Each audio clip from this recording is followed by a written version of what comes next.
नमस्कार, अभिवादन। मैं दुर्गेंद्र चौहान और आप मंथन देख रहे हैं। अमेरिका के राष्ट्रपति डोनाल्ड ट्रंप लगातार इस दुनिया में कई देशों को धमका रहे हैं, सीधे सीधे रेड कर देते हैं, किसी देश के राष्ट्रपति को बंधक बना लेते हैं, उसकी पत्नी समेत मुकदमा चल जाता है। ऐलान भी करते हैं कि इस ग्लोब में उनसे बड़ा दरोगा कोई है नहीं, इस ग्लोब के दादा हैं वो। और बीच बीच में वो जब भी उनका मौका मिलता है वो भारत को टारगेट करते हैं। हमारे प्रधानमंत्री नरेंद्र मोदी पर ऐसी टिप्पणियां करते हैं, वो टिप्पणियां ऐसी होती हैं कि भारत में जो विपक्ष है उसको चुस्की लेने का मौका मिल जाता है। हालांकि मैं बिल्कुल इससे सहमत नहीं हूं, विपक्ष को ऐसा नहीं करना चाहिए, क्योंकि नरेंद्र मोदी इस देश के प्रधानमंत्री हैं, ना कि भारतीय जनता पार्टी के प्रधानमंत्री हैं या कांग्रेस के विरोधी प्रधानमंत्री हैं। अब बात बात पर हमारे प्रधानमंत्री पर टिप्पणियां करना और बार बार उन्हें यह साबित करना, छोटा साबित करने की कोशिश करना, आखिर इसके पीछे है क्या, वजह क्या है? अपने अपने तरीके से वजह लोग बताते हैं। कल एक व्यक्ति ने हमसे भी पूछ लिया कि भाई ये बताओ कि ये ट्रंप साहब हमारे देश को, हमारे प्रधानमंत्री को टारगेट क्यों करते हैं। खैर, एग्जैक्ट कारण तो मुझे भी नहीं पता। दाएं बाएं आधा अधूरा ज्ञान झाड़ के किसी तरीके से निकले हम। लेकिन ये हुआ कि आज इस पर चर्चा की जाए, बात की जाए, विद्वानों को बुलाया जाए और देखा जाए कि बार बार, क्योंकि ये जब से ऑपरेशन सिंदूर हुआ है तब से, उसके बाद से लगातार ऐसी हरकत वो करते रहे हैं ट्रंप साहब। कुल मिलाकर हम समझ नहीं पा रहे हैं कि ये क्यों ऐसा करते हैं। जब आज हमने चर्चा की अपने सहयोगियों से न्यूज़ रूम में, तो हमारे एक वरिष्ठ सहयोगी ने इस बात को कहा। उनका नाम है विनीत शर्मा। शर्मा जी कहते हैं कि भाई विश्व में प्रधानमंत्री की जो साख है, भारत का जो नरेंद्र मोदी के कारण कद बढ़ा है, उसकी वजह से अमेरिका बहुत घबराया हुआ है। ये विनीत शर्मा कहते हैं, हमारे वरिष्ठ सहयोगी। और जिस तरीके से भारत, रूस और चीन एक पेज पर आ गए हैं, ट्रंप साहब बहुत परेशान हैं। और चूंकि भारत वेनेजुएला तो है नहीं कि आधी रात में मिसाइल अटैक करें और राष्ट्रपति को ले जाएं बंधक बना के, और पूरी दुनिया निंदा करती रहे, तमाशा देखती रहे, और वो ट्रंप साहब खम टोक कर कहें कि भाई मैं ही इस देश दुनिया का दरोगा हूं, मैं ही इस दुनिया का दादा हूं। तो भारत साहब तो ऐसा चलेगा नहीं भाई, बिल्कुल। खैर, मोटे मोटे तौर पर यह बात हो सकती है, क्योंकि भारत की जो साख है बहुत बड़ी है। लेकिन जो हमारी जो मूल चिंता यह है कि भाई ऐसा तो मैंने कभी नहीं सुना किसी भी प्रधानमंत्री को, भारत के किसी प्रधानमंत्री को अमेरिका के किसी राष्ट्रपति ने इस तरह की बातें नहीं की होंगी कभी भी आज तक, इतिहास भूतो न भविष्यतो। और इतनी बार ऐसा लग रहा है उनके पास कोई काम ही नहीं, वो लिखकर टांगे कि सोमवार को भारत के प्रधानमंत्री की निंदा करनी है, फिर अगले शुक्रवार को निंदा करनी है। जैसे नहीं अस्पतालों की ओपीडी चलती है, अस्पतालों की ओपीडी की तरह वो निंदा करते हैं, आलोचना करते हैं। और झुआ बट टैरिफ भी हमारे ऊपर लाद दिया है। हमारी जो इंडस्ट्री है वो हाँफ रही है। अब ये बात अगर हम कहेंगे इंडस्ट्री हाँफ रही, तो बहुत सारे राष्ट्रवादी लोग, जिनको मैं असली राष्ट्रवादी बिल्कुल नहीं मानता, वो कहेंगे अरे राम राम राम, तुमने क्या कह दिया भाई, ये आलोचना कर दी तुमने देश की। इंडस्ट्री नहीं बढ़ रही, ये आलोचना देश की आलोचना हो जाएगी। बहुत सारी चीजें हैं। बहुत सारे हमारे लोग हैं जो एक्सपोर्ट करते थे, भारी टैरिफ के कारण उनका माल डंप पड़ा है। मैं ऐसे कई लोगों को जानता हूं जो फैक्ट्रियों में काम करके अपना जीवन चलाते थे, अब चूंकि माल अमेरिका जा नहीं रहा है, दूसरी जगह कोई साधन बन नहीं रहा है, नौकरियां चली गई। ये सब कहानी है। अब मंथन में आज हम इसी पर बात करेंगे कि जो दुनिया को जो ट्रंप का संदेश है और मोदी निशाने पर क्यों है, यही सवाल।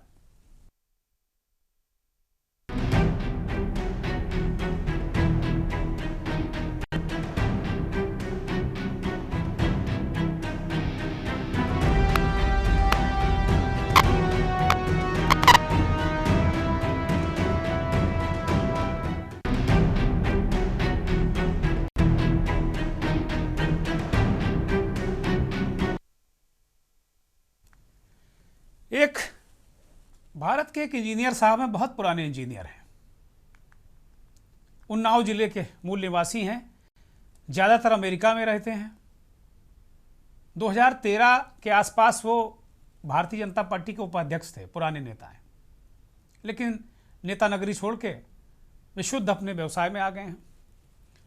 उन्होंने यहाँ सोशल मीडिया पर इस पूरी जो धमा चौकड़ी है, जो रोज रोज जलालत है, इसके बारे में एक पोस्ट लिखी है और वो कहते हैं कि अमेरिका की एक सच्चाई है कि दुनिया के सभी बड़े देश वहां लॉबिंग पर भारी पैसा खर्च करते हैं और लॉबिस्ट हायर करते हैं, उन्हें पैसा देते हैं, फीस देते हैं, उनको हायर करते हैं और वो उस देश के लिए लॉबिंग करते हैं। ज़्यादातर इन जो लॉबिस्ट हैं पूर्व सीनेटर हैं, रिटायर नेता हैं या सत्ता के गलियारों में गहरी पैठ रखने वाले लोग होते हैं। उनका काम सीधे सत्ता के केंद्रों और उनके स्टाफ को प्रभावित करना होता है। यह पूरा तंत्र अमेरिका में पारदर्शी है। विदेशी सरकारों के लिए काम करने वाले हर लॉबिस्ट को अमेरिकी न्याय विभाग में एक रिपोर्ट देनी होती है जो सार्वजनिक होती है, यानी कि यह कोई गुप्त साजिश नहीं बल्कि खुला शक्ति तंत्र है। भारत ने लंबे समय तक इस व्यवस्था को या तो नजरअंदाज किया या नैतिकता के भ्रम में इससे दूरी बनाए रखी। पाकिस्तान ने ऐसा नहीं किया, उसने लगातार और रणनीतिक तरीके से लॉबिंग में पैसा लगाया। इस साल पहली बार भारत ने भी गंभीर राशि खर्च की। गंभीर माने त्रिपाठी जी कहते हैं गंभीर, इसका मतलब कुछ मोटी राशि की बात वो कर रहे हैं और ये भी वो पूरे यकीन के साथ में अपनी पोस्ट में कहते हैं कि लगभग पाकिस्तान के बराबर। तो पाकिस्तान ने भी अपना खर्च बढ़ाया है, लेकिन परिणाम सामने है। इस साल पाकिस्तान ने अमेरिकी सत्ताव्रतों में अपनी मजबूत पकड़ बनाई है, रिश्तों में बढ़त बनाई है, जबकि भारत न सिर्फ अपना लाभ खो बैठा है बल्कि टैरिफ भी झेल रहा है। सवाल स्वाभाविक है कि हमारे लॉबिस्ट कर क्या रहे हैं। अब जरा फर्क समझिए, पाकिस्तान के प्रमुख लॉबिस्ट में ट्रंप का पूर्व बॉडीगार्ड तक शामिल है। ये सत्य बात बता रहे हैं वो, यानी सीधी पहुंच, सीधा असर पाकिस्तान का ट्रंप तक। और भारत की ओर मुख्य लॉबिस्ट वाशिंगटन का एक अनुभवी और चुनाव छवि प्रबंधन विशेषज्ञ था, जैसे यहां प्रशांत किशोर हैं। ज्यादा कारपोरेट और औपचारिक सोच वाला। पाकिस्तान ने एक नहीं कई लॉबिस्ट रखे हैं हर मुद्दे के लिए अलग। कश्मीर मुद्दा, शुल्क मुद्दा, मानवाधिकार, अर्थव्यवस्था। भारत ने ज्यादातर एक ही व्यक्ति पर भरोसा किया है। सबसे बड़ा अंतर काम करने के तरीके में है। भारत के लॉबिस्ट का अधिकांश समय भारतीय बाबुओं और नेताओं की बैठकें तय कराने में चला गया, जबकि बैठक तय करना तो बाबुओं का काम होता है। लॉबिस्ट का असली काम होता है सत्ता के गलियारे में जाकर माहौल बनाना। कोई भी अमेरिकी मंत्री भारतीय बाबू की दी हुई 1000 पन्नों की फाइल नहीं पढ़ता, वह 2 मिनट में अपने स्टाफ से सार सुनता है, जिस्ट लेता है और वही नीति बन जाती है। पाकिस्तान के सलाहकार यही कर रहे हैं। भारत भेजता रहा है। रणनीति में भी फर्क है। पाकिस्तान खुद को कमजोर, दबा हुआ, पीड़ित देश के रूप में प्रस्तुत करता है। हम गरीब हैं, हम मारे हुए हैं, हमारी बात सुनी जाए। भारत ने अपनी अर्थव्यवस्था, बाजार के आकार और अपनी वैश्विक ताकत की बातें वहां की हैं। मानवीय स्वभाव है, अंडरडॉग को ज़्यादा वरीयता मिलती है। भारत के लॉबिस्ट इसमें ऊर्जा लगा रहे थे कि व्हाइट हाउस में ग्रैंड दिवाली सेलिब्रेशन हो, भारत की वैश्विक छवि के अनुरूप तो पाकिस्तान के लॉबिस्ट समझा रहे थे कि हमारे पास पैसे की कमी है, इसलिए हम दिखावे में अपना नहीं कर सकते, आप हमारा टैरिफ कम कर दो। तो इस तरीके की ये अंतर कथा है और ये एक सच्ची अंतर कथा है। तो मुझे लगता है कि जो सवाल हम खोज रहे थे, जिसका जवाब हम खोज रहे थे, क्या ये उसका जवाब है? नितिन त्रिपाठी की ये सोशल मीडिया पोस्ट। भारतीय नागरिक हैं, ज़्यादातर अमेरिका में रहते हैं, इंजीनियर हैं, पुराने नेता हैं, सत्ताधारी दल के नेता रहे हैं, विचारधारा अभी भी वही है, लेकिन बहुत खरी खरी बातें कही। त्रिपाठी महाराज को हमारी सलाह है कि पाकिस्तान पाकिस्तान ना लिखा करिए, नहीं किसी दिन आपके खिलाफ भी राष्ट्र विरोधी का झंडा उठा लेंगे लोग। हालांकि ये पढ़े लिखे लोग हैं और ये देश की बात करते हैं, नितिन त्रिपाठी जैसे लोग। तो क्या ये वजह है जो बात बात पर ट्रंप साहब हमारे प्रधानमंत्री पर उंगली उठाते हैं, उन्हें अपमानित करते रहते हैं? देखिए क्या कर रहे हैं Trump.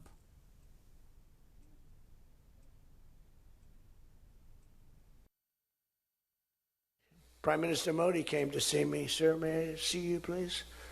Yes, I have a very good relationship with him. He's not that happy with me because, you know, they're paying a lot of tariffs now because they're not doing the oil, but they are. They've now reduced it very substantially, as you know, from Russia.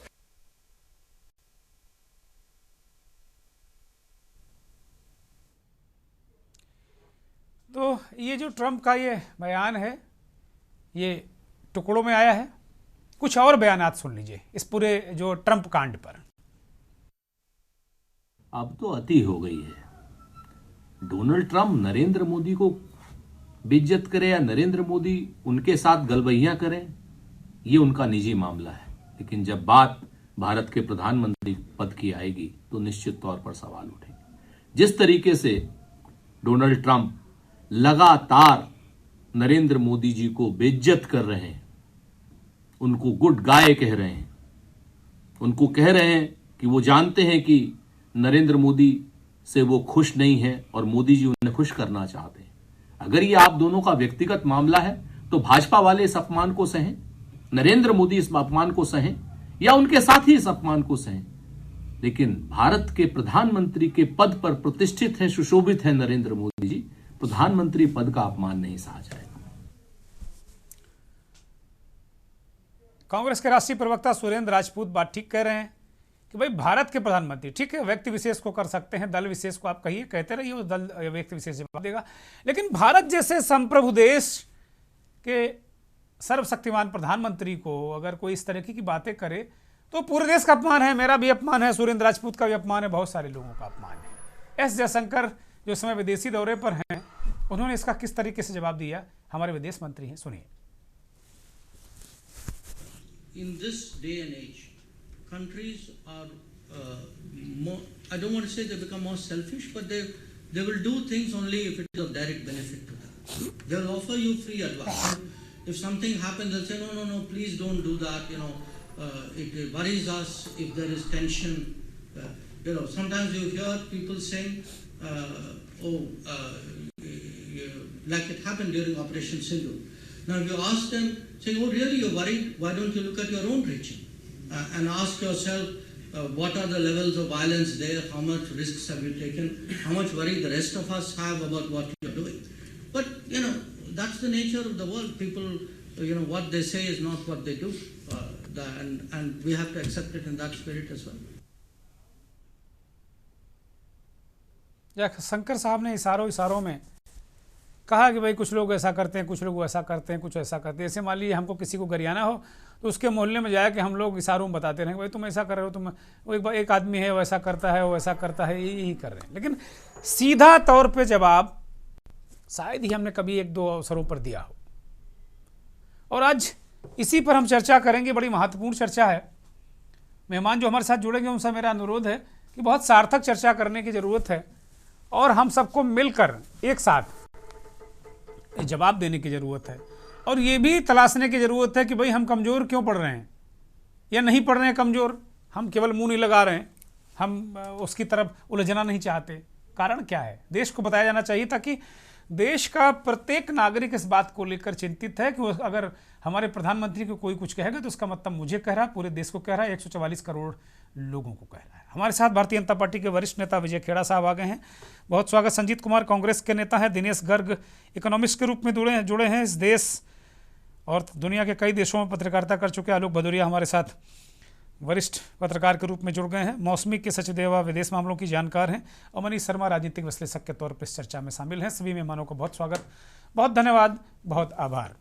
विजय खेड़ा साहब से चर्चा की शुरुआत करेंगे। विजय जी, इस तरह की बातें रोज इनको आपका दल, आपकी पार्टी एज यूजुअल लेती है कि ठीक है, या इन्हें गंभीरता से लिया जाना चाहिए, या ये बातें गंभीर नहीं हैं? और एक देश, एक संप्रभु देश, एक बहुत बड़े देश जिसकी दुनिया में ताकत है, और एक बहुत बड़े नेता जो सर्वशक्तिमान है, दुनिया में बहुत बड़ी ताकत है उनकी, उस नेता को बार बार अगर इस तरह की बातें कही जाएं कि साहब वो आना चाहते थे, उन्होंने कहा प्लीज़ मैं आपसे मिल सकता हूं, ये कौन सी बातें हैं? इससे तो बहुत माहौल ख़राब होता है। और हम सब प्रधानमंत्री को लेकर नहीं कह रहे हैं, वो पूरे देश को कह रहे हैं, भारत को कह रहे हैं। विजय खेड़ा साहब, देखिए, ट्रंप को शायद ही कोई अब गंभीरता से लेता हो, इतनी बातें वो उटपटांग बोल चुके हैं। अगर हम अभी की शुरुआत करें, जिसमें हमने टैरिफ लगाया था, तब 20 बार बदल चुके अपने स्टेटमेंट्स। उसके अलावा पाकिस्तान से जो हमारा रिसेंट हुआ था, जो सिंदूर वाला ऑपरेशन, उसमें उन्होंने कई बार ये कहा, और हमने एक बार भी उस बात को ना माना, ना वो सही थी। लेकिन वो उन्होंने नोबेल प्राइज के चक्कर में वो आधे से ज्यादा पगला गए थे स्टेटमेंट देने में। मैं ये कहूँगा, पगला माने एक बार, कई बार आदमी किसी चीज को पाने के लिए सब कुछ करने के लिए तैयार हो जाता है, सब कुछ बोलने के लिए तैयार हो जाता है। तो वो सारा दबाव बना रहे थे कि किसी तरह भारतवर्ष उनको सिफारिश कर दे, उनका नाम आगे बढ़ा दे कि इनको नोबेल प्राइज मिलना चाहिए। जबकि हमने वो बात नहीं मानी, उन्होंने 20 इशारे किए और पाकिस्तान इसमें आगे बढ़ गया उनके साथ देने के लिए, क्योंकि नोबेल प्राइज के लिए भारतवर्ष ये चमचागिरी नहीं कर सकता था जो सही नहीं था। और वो अब उनके दांत सामने दिखाई देने लगे ट्रंप के, अब कि जो हमने नहीं रिकमेंड किया वो ठीक ही किया था। आज उन्होंने जो वेनेजुला में किया, ये उसका जीता जागता प्रमाण है कि ये आदमी किसी भी तरह से नोबेल प्राइज का अधिकारी नहीं था। ना बिजनेस में उनके इतनी गड़बड़ियां हुई थी उस समय, इतनी बदनामी उनकी हुई थी खुद के अपने व्यापार के बारे में, हिंदुस्तान में भी और बाहर पूरे विश्व में जहां उन्होंने फैला रखा, और खुद अमेरिका में भी उनके ऊपर 20 चार्ज लगे, 20 केस लगे, किसी में सजा भी पाए हुए हैं। वो सुप्रीम कोर्ट में होगा मसला और कहाँ क्या हुआ। अतः हमने उसका विरोध किया जो उनको पहले पसंद नहीं आया। दूसरी बात भी वो इसलिए नहीं मानी थी कि हमको मानना नहीं चाहिए थे, वो बात गलत थी नोबेल प्राइज में उनके लिए रिकमेंड करना। दूसरी बात, टैरिफ के बारे में आया, उन्होंने बार बार इस बात पर दबाव डाला कि वो टैरिफ नहीं लगाएंगे अगर हम रूस से ऑयल नहीं लेंगे। लेकिन हम उतने पिछलग्गू नहीं है, ना हम उतने मरियल हैं जो हमारी स्थिति आजादी के बाद से लेकर शुरुआत में भारतवर्ष की थी। आज 70 साल में हम काफी आगे बढ़ चुके हैं, और पिछले 10 साल में तो बहुत ही आगे बढ़ गए हैं।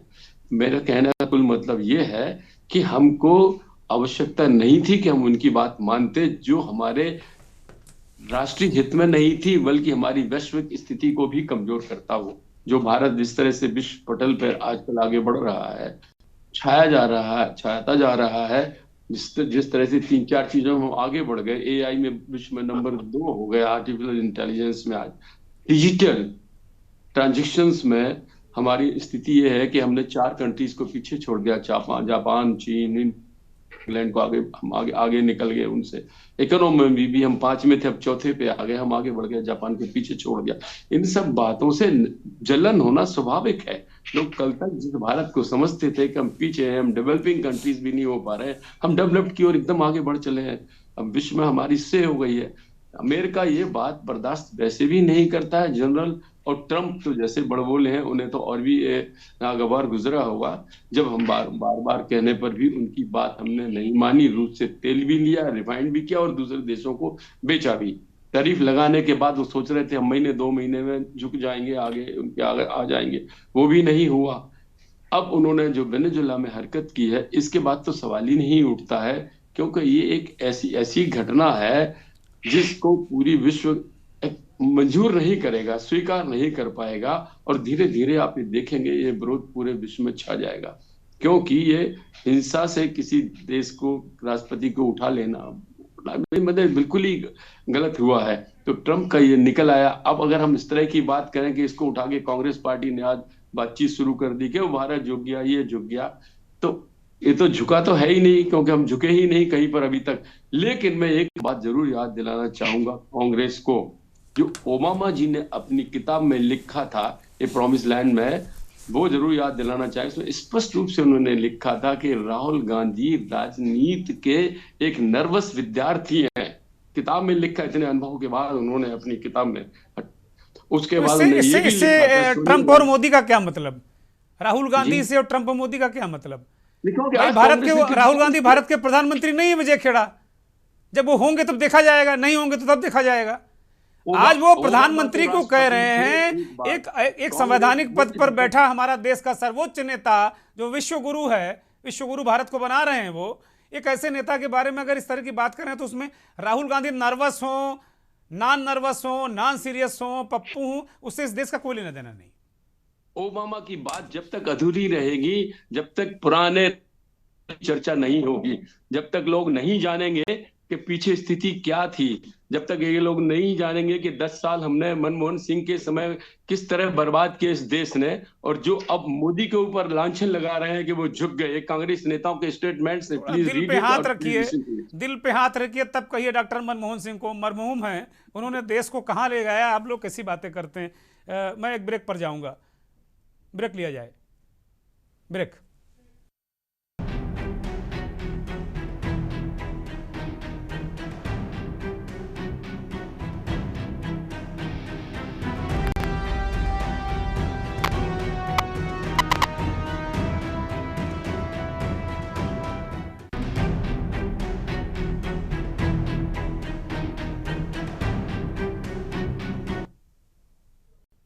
वेनेजुएला के राष्ट्रपति और उनकी पत्नी को एक तरीके से उठा लेने, राष्ट्रपति वहाँ के कह रहे कि मुझे अपहृत किया गया। दुनिया को संदेश दिया है डोनाल्ड ट्रंप ने कि ग्लोब में सबसे शक्तिमान वही हैं, सबसे ताकतवर वही हैं। और इसके बाद हमारे प्रधानमंत्री नरेंद्र मोदी को बार बार वो टीज कर रहे हैं, बार बार वो कह रहे हैं कि मोदी ने कहा कि प्लीज मैं आ जाऊं क्या,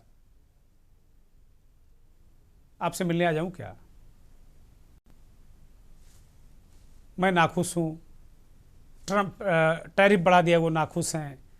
भारत बार बार भारत निशाने पर क्यों है ट्रंप के, ये बड़ा सवाल है। आज इसी चर्चा में इस बात को हम डिकोड करने की कोशिश कर रहे हैं। हमारे साथ लगातार मेहमान जुड़े हुए हैं। ब्रेक से पहले भारतीय जनता पार्टी के नेता ने कहा कि चूंकि भारत की शक्ति वैश्विक स्तर पर बहुत बढ़ रही है, जो मैंने अपनी शुरुआत में भूमिका में अपने एक साथी का हवाला देकर कहा था, इस वजह से अमेरिका बौखला रहा, परेशान हो रहा है।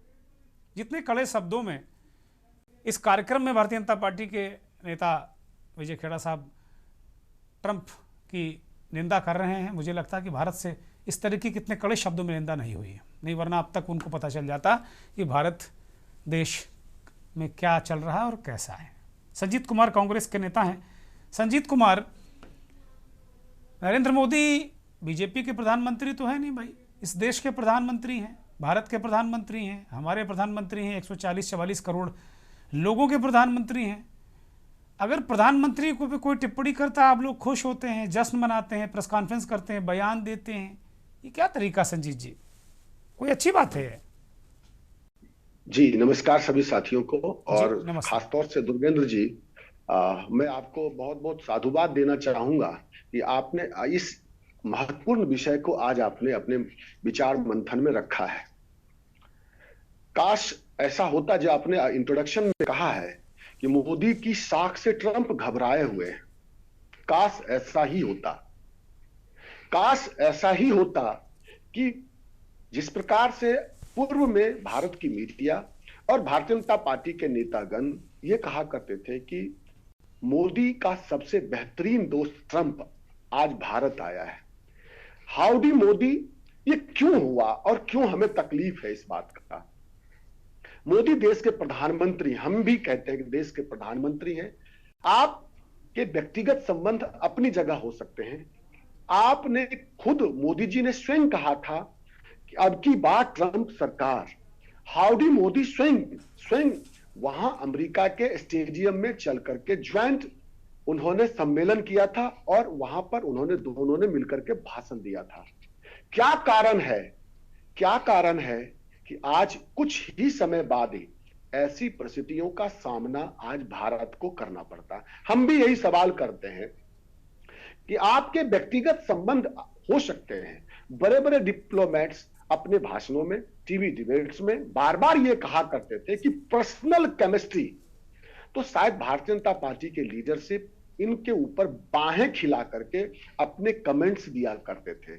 आज मैं पुनः कहना चाहता हूं कि आज डिप्लोमेसी के अंदर यह बात स्थापित हो गया कि पर्सनल केमिस्ट्री कुछ नहीं होता है।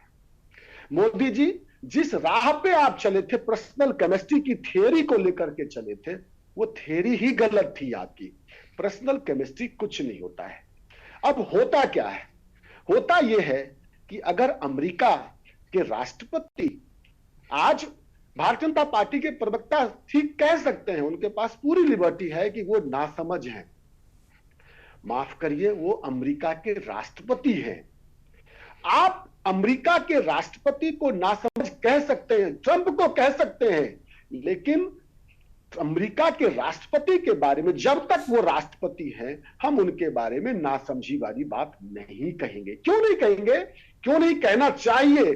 क्योंकि इस देश के अंदर हम अगर कोई बात करते हैं तो वो देश के राष्ट्रपति के बारे में बातचीत करते हैं।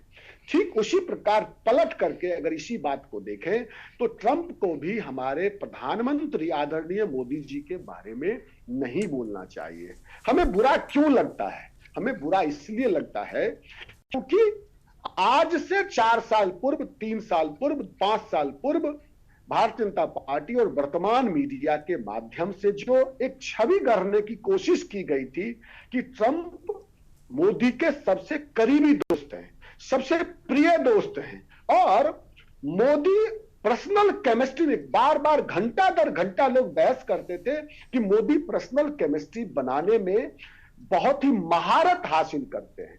तो मैं समझता हूं लोगों की आशा आकांक्षा, हाँ हमें भी लगता था कि शायद पर्सनल केमिस्ट्री व्यक्तिगत रूप से बनाई जा सकती है और इसका डिप्लोमेसी पर असर होता होगा, लेकिन यह बात प्रूव हो गई कि डिप्लोमेसी पर नहीं हुई। अब हमें करना क्या चाहिए? हमें करना क्या चाहिए? हमें करना यह चाहिए, एक भारत देश के एक नागरिक होने के नाते, कांग्रेस पार्टी के कार्यकर्ता होने के नाते, यह मैं सोचता हूं कि एक डिप्लोमेसी में हमारे एक राजनीति के माध्यम से जिस प्रकार की भाषा ट्रंप के माध्यम से होता है, हमें कम से कम मौखिक रूप से हमें अपना विरोध तो दर्ज करना ही चाहिए। ठीक बात, आधिकारिक रूप से विरोध दर्ज। ठीक बात है, और करते भी हैं संजीत जी। बीच बीच में जयशंकर जी करते रहते हैं हमारे। आलोक भदौरिया जी की तरफ जाएं। एक कंक्लूड कर दूंगा, एक कंक्लूड। तो मैं कह रहा हूं, चाहे ऑपरेशन सिंदूर के माध्यम से देश की सदन के अंदर आदरणीय राहुल गांधी जी ने बार बार कहा कि आप कम से कम एक बयान तो दीजिए, ट्रंप को कहें कि आप गलत बोल रहे हैं। आज तक आदरणीय मोदी जी ने ट्रंप का नाम लेकर के देश की सदन या देश की सदन के बाहर में ऐसी बातें नहीं कहा कि ट्रंप गलत बोल रहे हैं। तो मैं समझता हूं डरते नहीं है, भारत के प्रधानमंत्री कभी डर ही नहीं सकते, हम ऐसा मानते हैं, लेकिन हमें अपने एक्ट और बिहेवियर में बदलाव लाना। ठीक बात है, ठीक बात है, ठीक बात, बड़ी महत्वपूर्ण बात। आलोक जी विदेशी मामलों को भी जानकार हैं, आर्थिक व्यवस्थाओं को बहुत अच्छी तरह जानते हैं, इस देश के जाने माने वरिष्ठ पत्रकार संपादक हैं। आलोक जी, ये तो मतलब हद हो गई, अति है। ऑपरेशन सिंदूर से ये सिलसिला शुरू हुआ और ट्रंप साहब लगातार ऐसा लग रहा है वो लिखकर सामने टांगे हुए हैं कि शुक्रवार को मोदी जी की आलोचना करनी, फिर मंगलवार को करनी, जैसे डॉक्टर लोग ओपीडी रखते हैं ना, मंगलवार, शुक्रवार और शनिवार को छुट्टी, उस तरह का सब इस तरह का काम कर रहे हैं वो। इसके पीछे क्या वजह क्या है? हम विश्वगुरु बन रहे हैं, हम ताकतवर हैं, या कुछ और कहानी चल रही है, या लॉबिंग की कमी है? जो हमने अपनी भूमिका में इस बात को कहा भी कि लॉबिंग नहीं कर पा रहे हैं वहाँ, क्योंकि पहले भी जब कभी परमाणु समझौता होना था, परमाणु डील होनी थी, तो वहाँ लॉबिस्ट थे, हम लोग लॉबिंग कर रहे थे। आलोक जी। जोगेंद्र जी धन्यवाद। आपके 2-3 सवाल आपने एक साथ कर डाले हैं। पहला तो ये है कि आपके, मैं लॉबिंग का ही जवाब दे दूं। लॉबिंग फर्म रखी जाती है, सारे देश रखते हैं, लेकिन वो कुछ मुद्दों पे आधारित होती है। लॉबिंग फर्म इसलिए नहीं होती कि वो हमारे वो फॉरेन मिनिस्टर की मीटिंग वहां के फॉरेन मिनिस्टर के साथ में तय करवाए। ये काम दूतावास का होता है। पहली बात तो ये। मुद्दे पे अगर कोई बात हो, कोई एक ऐसा इश्यू है, जैसे ट्रेड डील है, ट्रेड डील में अगर आप लॉबिंग फर्म को अगर इस्तेमाल करते हैं तो बुरा नहीं है, सारे देश करते हैं। लेकिन औपचारिक जो एक बैठक होती है, रक्षा मंत्री की बैठक हो, विदेश मंत्री की बैठक हो, या हेड ऑफ स्टेट की बैठक हो, वो एम्बेसी तय कराती है। तो जाहिर सी बात है कि हम डिप्लोमेसी में कमजोर पड़ रहे हैं, और डिप्लोमेसी में ये काम एक हमारी लॉबिंग फर्मों से करा रहे हैं जैसी सूचना है, पता नहीं भाई कितना नहीं, सत्य है। लॉबिंग फर्म ली जाती है, इस्तेमाल की जाती है, कोई नई नहीं, जो बात आप नहीं ये है। काम कह रहे हैं ना, बैठकें नियत कराने वाला, ये काम लॉबिंग फर्म के जरिए हो रहा है, ऐसी भी जानकारी आ रही है। इस पे आपत्ति है। अगर हमारी विदेश मंत्री की बैठक अगर होनी है तो वहां के विदेश मंत्री के साथ में होनी है, मार्को रूबियो के साथ में होनी है, तो वो सीधे सीधे होगी, वो दूतावास करेगा, वो लॉबिंग फर्म नहीं करेगी। लॉबिंग फर्म करती है, जैसे उदाहरण के तौर पर, जैसे अभी आपकी ट्रेड डील चल रही है ना, आपको एफटीए करना है, ये करना है, या जो न्यूक्लियर के रिएक्टर के बारे में, तो वहां उन सब मुद्दों पे लॉबिंग फर्म काम करती है। आपके देश के लिए नहीं काम करती, देश के कुछ मुद्दों के लिए काम करती है। जी। अब जो हो रहा है, जो लॉबिंग फर्म ने जो पत्ते खोल दिए हैं, जो सारा का सारा जो दे दिया है, वो तो खुद बता रहा है कि मैंने इस मंत्री के साथ में उसकी बैठक कराई। भारत जिस देश में अब है, यही देखिए, काम कर रहा है, बाबूगिरी कर रही है लॉबिंग फर्म हमारी। दुनिया में जो शक्ति होती है, देखिए, उन इस तरीके से शक्ति का अपना होना चाहिए कि न्यूक्लियर पावर कंट्रीज पूरे दुनिया में कितने हैं, और न्यूक्लियर पावर कंट्रीज के आधार पर भारत के विदेश मंत्री की ये अहमियत होनी चाहिए, ये साथ होनी चाहिए कि वो फोन उठाएं और वहां के विदेश मंत्रालय से बात करें, और वो मीटिंग अरेंज हो वो खुद करें। यानी इसमें उनका जो विदेश मंत्रालय है वो उनको सहयोग दे, और जो अमेरिका स्थित जो दूतावास है वो सहयोग करे। इसमें लॉबिंग फर्म का अगर आप आलोक तौर जी। पर डिप्लोमेसी में आप असफल साबित हो रहे हैं। पहली जी बात तो जी। ये। दूसरा, आप असफल इसलिए भी साबित हो रहे हैं कि जब आपने सारा का सारा, आप सारा जोर डाल रहे हैं ऑपरेशन सिंदूर से। मैं ऑपरेशन सिंदूर पे नहीं जाता, अभी नहीं जाना चाहता हूं, बाद में आऊंगा इस पे। ऑपरेशन सिंदूर से भी पहले अगर आप याद करिए कि कुछ भारतीयों को निर्वासित किया गया था। जी जी। कैसे निर्वासित किया गया था? हथकड़ियां लगाकर। क्या हमारे विदेश मंत्री का बयान आया था? बयान आया था कि ऐसा पहले भी हुआ है। क्या ये बयान होता है? भाई 1947 में अगर आजाद हुआ तो हम आज भी कहें कि हम 1947 में आजाद हुए, हम आगे बढ़े ना। हमारा क्या है, हमारा क्या स्टैंड है? मैक्सिको ने किस तरीके से प्रतिक्रिया दी? देखिए, अंतर्राष्ट्रीय राजनीति, जो कूटनीति में, और या जो राजनयिक भाषा होती है, वो दो तरीके से होती है। अगर ट्रंप साहब अगर कुछ कह रहे हैं, कोई जरूरी नहीं है कि हमारे मोदी साहब भी उसी तरीके से उसका जवाब दें। ये बिल्कुल नहीं है। कूटनीति में ऐसा नहीं होता कि आमने सामने हाई स्कूल के छात्रों की तरीके से लड़ाई नहीं लड़ी जाती है।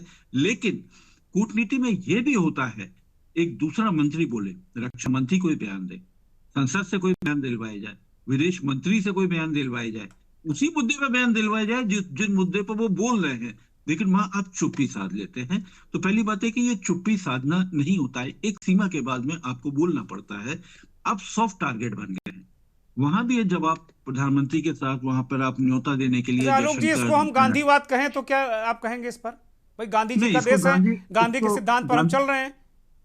नहीं, ये गांधी का कोई सिद्धांत नहीं है, ये अपरिपक्व होता है। क्योंकि जब आप डिप्लोमेसी को, जब आप झप्पी डिप्लोमेसी में, कार की डिप्लोमेसी में कर लेते हैं, तभी ये सब दिक्कतें पैदा होती है। आप याद करिए, ज्यादा पीछे मत जाइए, कुछ महीने पीछे जाइए। पुतिन साहब ने मोदी साहब को गाड़ी में बिठा लिया था। पुतिन साहब को हिंदी नहीं आती, और जहां तक मैं समझता, मुझे नहीं मालूम कि हमारे प्रधानमंत्री साहब को कितनी रशियन आती है, मुझे नहीं मालूम।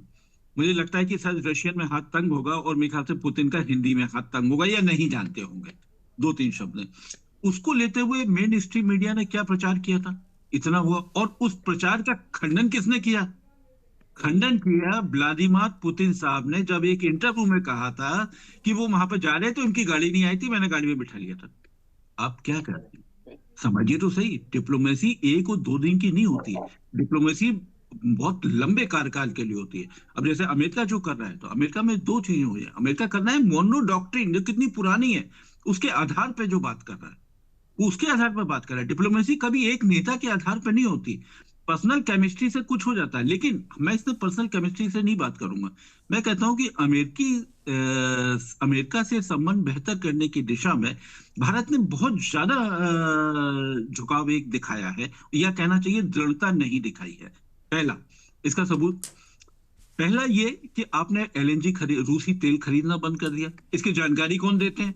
इसकी जानकारी देते हैं दुनिया का जो चौधरी बना हुआ है, जो बने हुए हैं ट्रम्प साहब, वो इसकी जानकारी देते हैं कि भारत ने रूस से तेल खरीदना बंद कर दिया है, कम कर दिया है, और वो कुछ दिनों में बंद कर देगा। तो ये जानकारी भारत की तरफ से भी आनी चाहिए ना।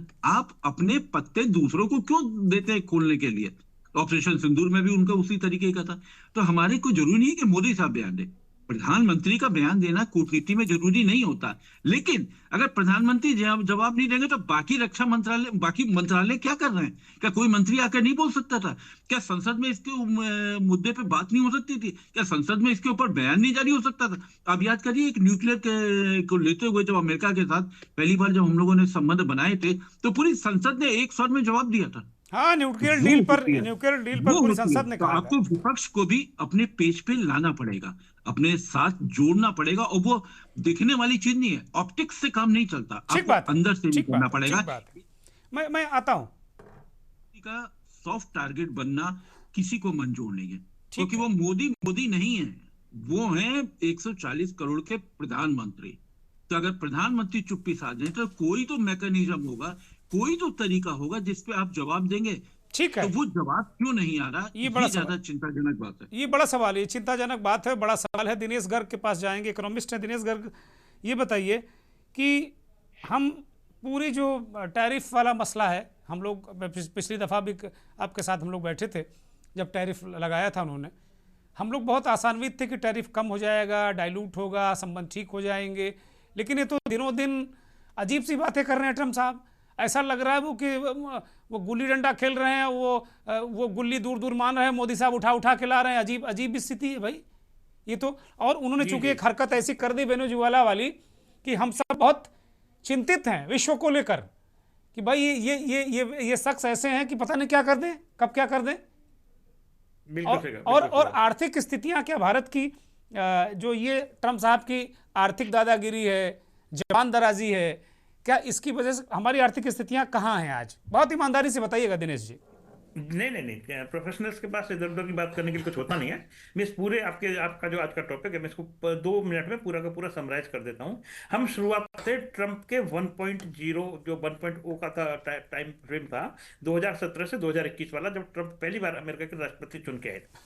उस समय मोदी की केमिस्ट्री ट्रम्प के साथ कैसी थी, भारत के रिश्ते अमेरिका के साथ कैसे थे, इसको देखेंगे तो मोटा मोटा आप देखेंगे तो जैसे हाउडी मोदी एक प्रोग्राम हुआ 2019 में, उसके बाद 2020 में नमस्ते ट्रम्प हुआ अहमदाबाद में, और उसके बाद ट्रम्प के 2 स्टेटमेंट आई थी। उनमें एक स्टेटमेंट में तो कहा था उन्होंने कि India's most successful PM is Narendra Modi. उसके बाद उनकी ये 2019 की स्टेटमेंट है। 2020 की स्टेटमेंट थी, ट्रम्प ने कोट किया था, उसी के वर्ड है, ये वर्ड कोट करता हूँ इसको, he is doing truly exceptional work for the India, he is the prime minister Modi. ये 2 सेंटेंस उसके अभी भी रिकॉर्ड में उपलब्ध है, कोई भी कहीं से भी देख सकता है। उसके बाद उसी पीरियड में हमारी एक $3 बिलियन की एक हेलीकॉप्टर डील साइन हुई। उसके बाद कोमा कासा और बेका जैसे 2 एग्रीमेंट साइन हुए, और ये ऐतिहासिक एग्रीमेंट थे जो और किसी देश के साथ साइन नहीं हुए। उसके बाद करते हैं, उसके बाद ऐसा क्या हुआ अचानक से कि ये ट्रम्प का 2.0 वाला वर्जन है वो उसके बिल्कुल खिलाफ चला गया। इसके आप उसमें देखेंगे तो इसमें 2 बड़े महत्वपूर्ण मुद्दे थे इसके पलटी मारने के। पहला मुद्दा ये था कि ट्रम्प चाहते थे कि उनके जब राष्ट्रपति चुनाव चल रहा था तो मोदी जाके उनके चुनाव प्रचार में हिस्सा लें, जो मोदी ने नहीं किया। जैसे पिछली बार किया था उन्होंने, पिछली बार किया था, इस बार नहीं किया। नहीं, वो तभी करते हैं जब वो वहां सत्ता में थे, वो पहले से ही सत्ता में थे।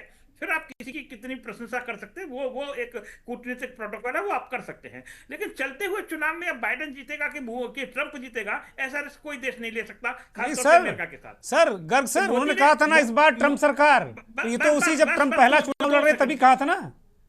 बस 2 सेकंड सर, 2 सेकंड और। तो मोदी ने अपने आप को वहां से ट्रंप से दूर रखा। दूसरा, जब ट्रंप ने कोशिश की कि मुझे नोबेल पीस प्राइज के लिए भारत नॉमिनेट करे, तो वहां भी उन्होंने अपने आप को दूर रखा और उसको नॉमिनेट नहीं किया। इन 2 वजह से अब उसका स्वरूप चेंज हुआ इस परिस्थितियों का। और हुआ क्या, और ऐसा नहीं है अमेरिका ने भारत के साथ ही कोई पहली बार किया है। भारत को अपमानित करने का यह क्रम आज से शुरू नहीं हुआ है। 1971 में इंदिरा गांधी को प्रेसिडेंट निक्सन ने 45 मिनट का वेट करवाया था अपने ऑफिस के बाहर। ये इतिहास में मौजूद है। उनके विदेश मंत्री थे हेनरी किंसन। उनके जो डॉक्यूमेंट डिक्लासिफाइड हुए हैं, उन्होंने हमारी प्राइम मिनिस्टर के लिए, देश की प्राइम मिनिस्टर इंदिरा गांधी के लिए बीच शब्द का इस्तेमाल किया था, वो भी ऑन रिकॉर्ड उपलब्ध है। किसी कांग्रेस को नेता को चाहिए तो मुझसे संपर्क करें। उसके बाद 2005 में इसी मोदी का वीजा रद्द हुआ। वीजा किस कारण से रद्द हुआ, किसने रद्द करवाया, वो ऑन रिकॉर्ड उपलब्ध है। कहीं 2013 में प्राइम मिनिस्टर मनमोहन सिंह थे, देवयानी खोपड़ा को, जो हमारी एम्बेसडर थी, राजनयिक थी, उनको हथकड़ी डाल के अरेस्ट किया गया, जिसकी सूचना उन्होंने न प्राइम मिनिस्टर को दी न भारत में किसी अन्य को दी, जो पूरी तरह से राजनीतिक प्रोटोकॉल का उल्लंघन था। शीत युद्ध में नेहरू जी के लिए उन्होंने एक वर्ड इस्तेमाल किया था, नॉन अलाइंड न्यूसेंस। न्यूसेंस मतलब प्रॉब्लमेटिक सीन, जो व्यक्ति प्रॉब्लम खड़ी करना चाहता है। अब बात करते हैं 2 मिनट के लिए देश की अर्थव्यवस्था पर। हमारी जीडीपी जी 2013 तक 120 लाख करोड़ यानी $2 ट्रिलियन से भी कम थी। वो 2025 में आते आते हमारी $4 ट्रिलियन को क्रॉस कर गई है। मतलब मोटा मोटा देखा जाए, अगर आप रुपयों में इसको कन्वर्ट कर देंगे तो 3 गुने से ज्यादा है ये। जो इकोनॉमी 2013 में फ्रेजाइल 5 में थी, मतलब नीचे से वो 5 देश जो अन्य देशों की जो पूरे विश्व की अर्थव्यवस्था को खराब कर रहे थे, उनमें से भारत एक था। उसको फ्रेजाइल 5 कहते हैं। तो उन फ्रेजाइल 5 से टॉप 5 इकोनॉमी में आए हम 2013 से 2025 तक के बीच में। ये हमारा आर्थिक योगदान है इस समय का। इसके बाद आज की तारीख में चौथी बड़ी अर्थव्यवस्था है विश्व की। जो एफडीआई 2013 में $300 ट्रिलियन का था, वो आज हमारे पास करीब 2025 आते $600 बिलियन में कन्वर्ट हो चुका है। ठीक बात है। इसी के साथ मेक इन अभी और 2 मिनट और बात कर सकते हैं। मुझे लगता है कि अब दूसरे राउंड में हम आते हैं। आपने तो इतना गिना दिया कि कांग्रेस के नेता जवाब ही नहीं दे पाएंगे। बोलिए संजीत जी, बोलिए, आप कुछ कहना चाहते हैं। सर एक सेकंड। अच्छा, ले लीजिए 1 सेकंड ले लीजिए। जी डेड इकोनॉमी पे भारत के कुछ जाने माने नेता और ट्रंप एक जैसे शब्दों का इस्तेमाल कर रहे थे। पहले ट्रंप डेड इकोनॉमी बोलते थे, फिर हमारे भारत के कुछ बड़े नेता, कांग्रेस बड़े नेता बोलते थे। सोरोज के साथ भारत के नेताओं की मीटिंग छुपी हुई नहीं है।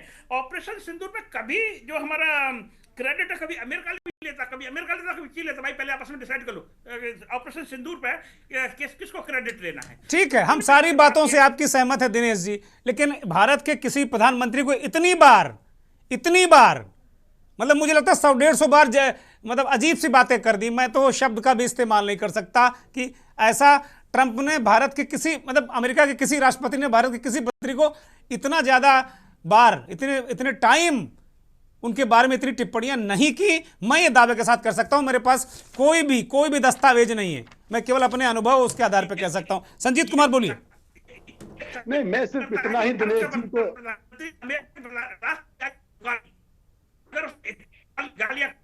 जितना नेहरू से लेके और इंदिरा गांधी, राजीव गांधी तक है, उतना खाली इसी बार है। केवल एक ही बार में हिसाब किताब पूरा कर लिया अमेरिका ने। आपकी आवाज नहीं आ रही, आपकी आवाज दिनेश जी नहीं आ रही। अब संजीत को मैं मौका दूंगा, आप आवाज ठीक करिए। संजीत बोलिए जल्दी से। हाँ, मैं सिर्फ इतना ही कहूंगा, आपका समय बर्बाद नहीं करूंगा। मेरा सिर्फ इतना ही, उन्होंने दिनेश जी ने, लेकिन सिर्फ इतना ही दिनेश जी के माध्यम से मैं भाजपा को कहना चाहता हूं, वर्तमान सरकार को कहना चाहता हूं, कम से कम अपना प्रोटेस्ट तो दर्ज कर दें। आप प्रोटेस्ट भी दर्ज नहीं कर पा रहे हैं। बहुत सारी अच्छी बात है, बहुत अच्छी बात है कि आज इकोनॉमी हमारी अच्छी हो रही है, लेकिन सारी बातों को लेकर के करने के बावजूद भी आप प्रोटेस्ट नहीं कर पा रहे हैं। क्या कारण है? शायद कारण नहीं बता पाए। मैं उन कारणों में नहीं जाना चाहता हूं, कारण भी बता सकता हूं, लेकिन मैं समझता हूं और सारे साथी बोलने तो मैं ठीक बात है। मनीष शर्मा, अभी दिनेश जी ने बहुत सारे कारण बताए। अभी इकोनॉमिस्ट वो करें, हमारी इकोनॉमी इतनी बूम कर गई, हमारी जीडीपी इतनी बूम कर गई, हम विश्व में फ्रेजाइल 5 से टॉप 5 पर पहुंच गए, 4 ट्रिलियन हो गई, जापान चीन को हमने ऐसी तैसी कर दी, हम कहाँ पहुंच गए? मूल कारण यही है। मनीष शर्मा। नहीं, वो तो सिंदूर ऑपरेशन के बाद हमने वो देख लिया कि क्या हालत है हमारी। दुनिया में कितना अलगाव में है। इतना भयंकर अलगाव हिंदुस्तान के इतिहास में किसी रिजीम, किसी प्रधानमंत्री के साथ नहीं हुआ था। 60 बार बोल चुके हैं ट्रंप की जो है मैंने वो कराया, युद्ध बंदी कराई। चाइना बोल रहा है कि मैंने वो कराया। उसके बाद बोल रहे हैं कि वो बोल रहे हैं प्रधानमंत्री कि सर मैं मिलना चाहता हूं, और सर मैंने जो है रसिया का तेल लेना कम कर दिया है। सर वो कह रहे हैं कि मोदी हमको खुश करना चाहते हैं, खुशामदी करना चाहते हैं। उसको अगर गंदे शब्दों में कहा जाए तो चापलूसी, उनका शब्द अंग्रेजी का जो शब्द है उसका हिंदी रूपांतरण चापलूसी है। मैं ये कह रहा हूं कि ये चुप्पी, इतने सब कुछ के बावजूद ये जो चुप्पी है, इससे क्या अर्थ निकाला जाए? इस समय दुनिया में ट्रंप जो है कहीं अपहरण कर रहे हैं, जैसे उन्होंने वियतनाम वहां वेनेजुएला के राष्ट्रपति का अपहरण किया। कहीं हमला कर रहे हैं, उन्होंने ईरान पे हमला कर दिया। कहीं जो है हड़का रहे हैं, वो आप देखेंगे ग्रीनलैंड को हड़का रहे हैं, मोदी जी को हड़का रहे हैं, और दुनिया के कई इस तरह के देश हड़का रहे हैं।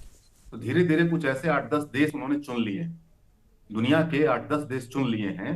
उन 8-10 देशों के साथ ये एक ही बात है, कहीं हमला, ये अपहरण वहां हो रहा है, यहाँ जो है यहाँ अपमानित किया जा रहा है, कहीं पे हमला कर दिया जा रहा है ईरान पे, कहीं कोलंबिया को कहा जा रहा है कि ठीक कर दूंगा अभी उनको, कहीं ग्रीनलैंड को कह रहे हैं कि ग्रीनलैंड चाहिए हमको, डेनमार्क का एक स्वायत्त राज्य।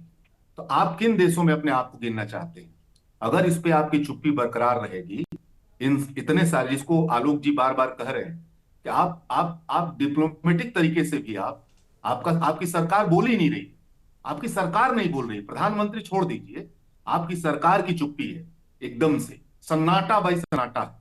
और ये अपमान जो है, ये ऐसे ही अपमान है जैसे कि वेनेजुएला का अपमान है, अपहरण कर लिया गया, आपको हड़काया जा रहा है, आप चुप हैं, वहां भी चुप्पी है। मैक्सिको कहा जा रहा है कि जो है ये बर्बाद देश है, इसको अपने आप खत्म हो जाएगा। क्यूबा कहा जा रहा है कि ये बर्बाद देश है, हो चुका है, इस पर हमला करने की भी जरूरत नहीं है।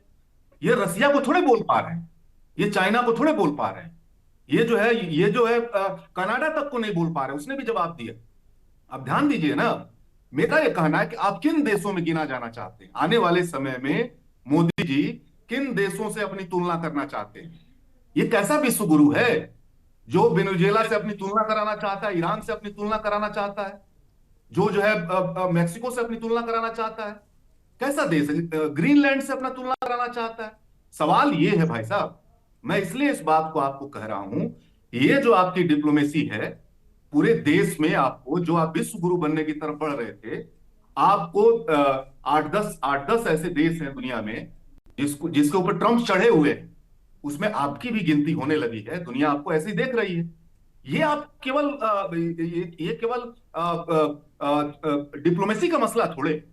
इसलिए मैं कह रहा हूं कि ये चयन करना है प्रधानमंत्री को, भारत के प्रधानमंत्री को, हमारे प्रधानमंत्री को ये चयन करना है कि वो रसिया, चाइना, यूरोप के कंट्रियों की तरह, अमेरिका की तरह अपने को गिना जाना चाहते हैं, या वेनेजुएला की तरह, ईरान की तरह, ग्रीनलैंड की तरह, मैक्सिको की तरह, क्यूबा की तरह, किस श्रेणी में अपने आप को रखना चाहते हैं? सवाल यहां है।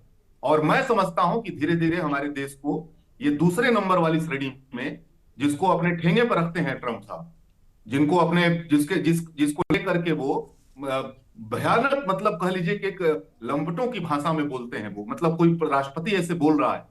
तो आपको ये समझना है कि आने वाले समय में भारत को किस दिशा में ले जा रहे हैं। तब आप ये इकोनॉमी, वो इकोनॉमी बोलते रहिए ना भाई। आप चौथी इकोनॉमी, आप पांचवी इकोनॉमी, आप सातवीं इकोनॉमी, आपने दुनिया को ये दे दिया, आप दुनिया को सिखा रहे हैं, राह दिखा रहे हैं। इसको आप बोल रहे हैं ना, दुनिया देख रही है कि आपको हड़काया जा रहा है, आप कुछ नहीं बोल रहे हैं। वेनेजुएला पे हमला किया जा रहा है, कुछ नहीं हो रहा है। ईरान अपहरण किया जा रहा है, कुछ नहीं हो रहा है। ईरान पे हमला हो रहा है, कुछ नहीं हो रहा है। दुनिया तो ये देख रही है ना आपको। तो मेरा ये कहना है कि ये भारत के लिए सबसे शर्मनाक समय है। भारत के लिए मैं कह रहा हूं, ये केवल मोदी के लिए नहीं है, हमारे देश के लिए सबसे शर्मनाक समय है। इसको समय रहते नहीं हल किया गया तो हम समझते हैं आने वाले समय में हमारे लिए बहुत ही ज्यादा अपमानजनक दौर शुरू होने वाला है। और आर्थिक नुकसान भी देख रहे हैं क्या मनीष? जल्दी से आप इसको तुरंत देख लीजिए ना। आप एक भी सवाल नहीं हल कर पाए। आपको रसिया से संबंध कम करने पड़ रहे हैं, जो आपका सबसे परम मित्र है। इसका मतलब समझ रहे हैं? आपको दुनिया में सबसे सस्ता तेल रसिया देता है। आपने याद कीजिए ना, अभी छोड़ दीजिए, ईरान से आपने तेल खरीदना बंद किया था, आपको याद है? जब ईरान पर जी प्रतिबंध लगा दिया गया, अमेरिका ने धमकी दी और ईरान से तेल खरीदना, ईरान के साथ भारत का तेल पाइपलाइन बनने जा रहा था, वो भी रुक गया उस दौर में। मैं आज की बात नहीं कर रहा हूं, मैं कर रहा हूं अमेरिका कैसे संचालित कर रहा है। आप सारे दुनिया भर से देशों से आपके ऊपर जो टैरिफ थोपी गई है, आपकी इंडस्ट्री पहले से बिलबिला रही है, ठीक वो है, बर्बाद हो जाएगी। कौन ठीक सी है मुकेश की सिंह, बात कर रहे हैं? मुकेश सिंह, तो मैं देश की स्वाभिमान और देश की अर्थव्यवस्था दोनों दांव पे है मोदी जी के काल में, और यह हमारे लिए शर्मनाक विषय। मुकेश सिंह, आप मानते हैं क्या कि साख और अर्थव्यवस्था दोनों दांव पर है? दुर्गेश जी, पहले तो मैं आपके दर्शकों को नमस्कार कहना चाहूंगा और आपको भी धन्यवाद कहूंगा कि आज इस डिबेट में आप लोगों ने मुझे शामिल किया। मैं बिल्कुल आपकी बात से सहमत हूं और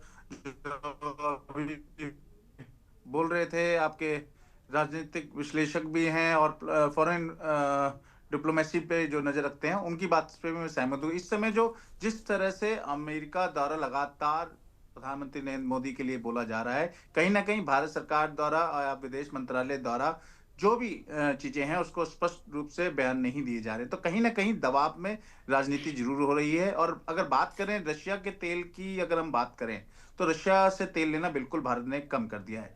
2022 में जब यूक्रेन पे हमला किया था रूस ने, उसके बाद से काफी चीजें बदली थी और भारत ने उसका मौके का फायदा भी उठाया और अमेरिका उस समय भी रोक लगा रहा था। लेकिन अब जब 3 साल 4 साल हो चुके हैं, भारत काफी फायदा उठा भी चुका है, लेकिन अब अमेरिका को यह लग रहा है कि अगर ये युद्ध में जो रूस की फंडिंग हो रही है तेल के जरिए, अगर उसको नहीं रोका गया तो ये युद्ध आगे भी बढ़ता रहेगा। चुनावी वादा था, ये मूल कारण है।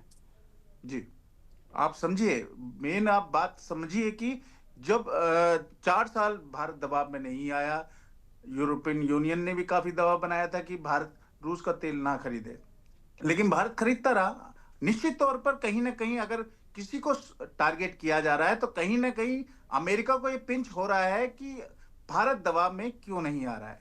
आप देखिए, सबसे बड़ी आर्थिक जो प्रगति हो रही है पूरे देशों में, आप देख लिए भारत की आर्थिक स्थिति बढ़ रही है, कहीं ना कहीं पिंच हो रहे हैं।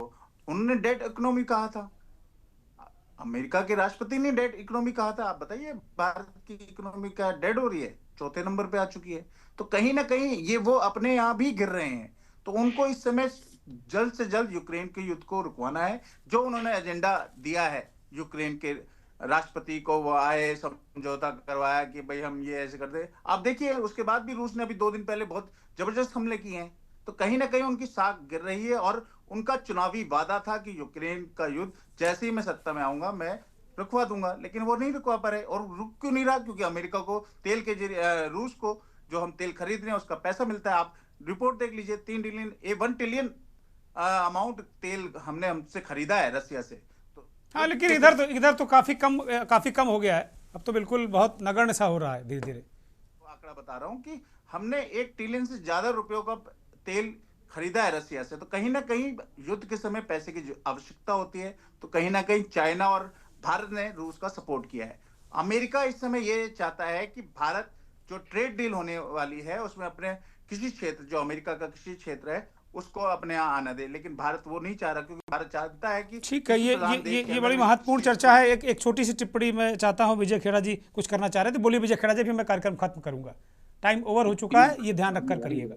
एक करके 3 बातें मुख्य रूप से सामने आई हैं। एक, अपमान की बात कर रहे हैं। मैं समझता हूं कि हमने अमेरिका को ये जता के कि हम आपके तारीफ से नहीं डरे। दूसरी बात, हम रूस से तेल खरीदते रहे, तो क्या उनका अपमान हो गया ये? दूसरी बात, अभी आपने, एंकर साहब ने बहुत अच्छी बोली थी, गांधीवाद की बात में आप बात कर रहे थे, वो बहुत अच्छा लगा। क्या हम उसका जवाब उसी तरह से दे के लड़ाई मोल ले लें? डिप्लोमेसी की बात कोई कह रहे थे, उनको समझाने के लिए कह रहा हूं। This is not a diplomacy कि आप कह रहे कि उसका जवाब आप हिंसा की करने की कोशिश करें, हमने धमकाएं, जबकि हम जानते हैं कि हम उतने शक्तिशाली नहीं है एटॉमिक पावर के अंदर। तो भी हम कहें ऐसा क्या? हम अपना काम कर रहे हैं, हम अपनी इज्जत बचा रहे हैं, हम कहीं दब नहीं रहे, हम कहीं डर नहीं रहे, पर लड़ाई मोल ले लें क्या? वो बात आपने बहुत अच्छी कही, गांधीवादी व्यवस्था हम नहीं छोड़ेंगे कभी। तीसरी बात, पर्सनल केमिस्ट्री की सबसे इंपॉर्टेंट बात शुरू में बोली गई थी। Personal chemistry is a part of diplomacy, और ये होती रही है बरसों से। हमें पंडित जवाहरलाल नेहरू का दिन याद है जब उन्होंने चाओ एन लाई से पर्सनल केमिस्ट्री करके हिंदू चीनी भाई भाई करा। पंचशील बनाया, ये बात और है कि हम धोखा खा गए उसमें, दैट इज डिफरेंट।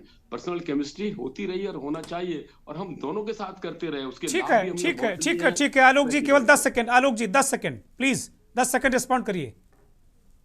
देखिए, एक ऐसा है ना कि डिप्लोमेसी में जो अभी आपके जो दो पैनलिस्ट ने दो बातें कही, एक तो देवयानी खोबरागड़े का जो इस्तेमाल किया, जो नाम का इस्तेमाल किया, तो उसमें ये समझना चाहिए कि जब उनको डिप्लोमेटिक जब इम्यूनिटी खत्म कर ली गई थी, तो ये दिल्ली में भाजपा के जो प्रचारित जो जुमला है कि मौन प्रधानमंत्री ने यूएस एम्बेसी की सिक्योरिटी वहां से फोर्सेस हटा दी थी और वहां के बैरियर हटाने लगे थे। जब वो बैरियर हटाने लगे थे तो तब अमेरिका दबाव में आया था और तब उन्होंने उनकी डिप्लोमेटिक इम्यूनिटी बरकरार रखी थी। देवयानी खोबरागड़े का पहला।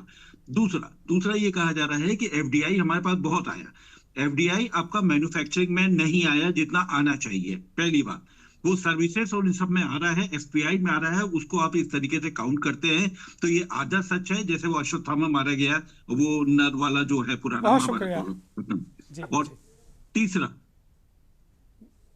बहुत शुक्रिया आलोक जी, अब वक्त इजाज़त नहीं देता, बहुत शुक्रिया, माफ़ी के साथ में सभी मेहमानों का बहुत बहुत धन्यवाद।